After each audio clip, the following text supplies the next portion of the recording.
Hello everyone, my birthday lunch. তো মা অনেক কিছু রান্না করেছিল, চলো তোমাদের দেখাই কি কি রান্না করেছিল। এদিকে সাদা ভাত, সাথে একটা সবুজ লঙ্কা, যাই হোক, শাক ভাজা, আলু ভাজা, মাছ ভাজা, পটল ভাজা, বেগুন ভাজা, পাঁপড়, স্যালাড, তারপরে এদিকে আছে মুড়ো ডাল। মা আমার সব পছন্দের রান্নাই করেছিল। এদিকে ইলিশ মাছ ভাপা, খাসির মাংস কষা কষা করে করেছিল, তারপরে চাটনি, পায়েস, 5 রকমের মিষ্টি, আইসক্রিম, দই, কত কিছু। অ্যাকচুয়ালি জন্মদিনটা 1 সপ্তাহ আগে ছিল, তো কিছু কারণের জন্য মা রান্না করে খাওয়াতে পারিনি। তো তার জন্মদিনের 5-6 দিন পরে আমাকে বাড়িতে ডাকে, তো আমি যাই আর অনেক কিছু রান্না করে আমাকে খাওয়ায়। প্রথমেই ছিল শাক ভাজা।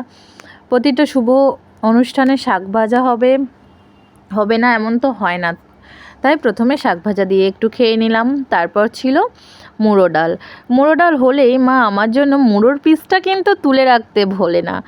মায়ের আদরই একটা আলাদা। যাই হোক, মুড়োর পিসটা দেখছো আমার জন্যই তুলে রেখেছে।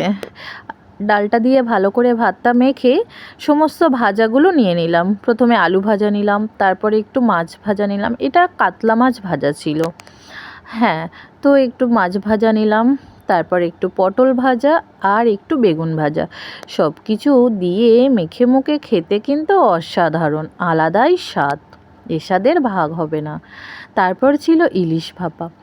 ইলিশ মাছ আমার অলওয়েজ ফেভারিট।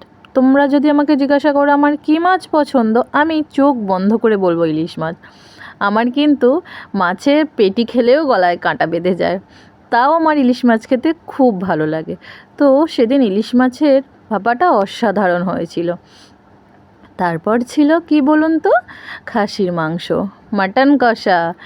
যাই হোক, আমার তো নাল্লি আর মাটনের মেঠে দুটোই খুব পছন্দের। আর সাথে একটু আলু না হলে আর মাংসের ঝোল কি খেলাম বলুন। একটু মাটলে নিলাম আর সাথে একটু মাটনে কুচি নিলাম, নিয়ে এক গালে এক গড়সে কি শান্তি, এর একটা আলাদাই তৃপ্তি। আর হ্যাঁ, বললাম না আমার নাল্লি পিস খুব পছন্দের, তো মা বাটিতে মাংস তোলার সময় নাল্লি পিসটা কিন্তু আমার বাটিতে দেবেই। আর নাল্লি পিসের ভেতরে যে এই মজ্জাটা থাকে, এটা তো আলাদাই মজা, আলাদাই শান্তি। তারপর ছিল চাটনি ছিল আর সাথে ব্যাট পাঁপড় ভাজা। আমি আর খেতে পাচ্ছিলাম না, পেট পুরো ফুল হয়ে গেছিলো।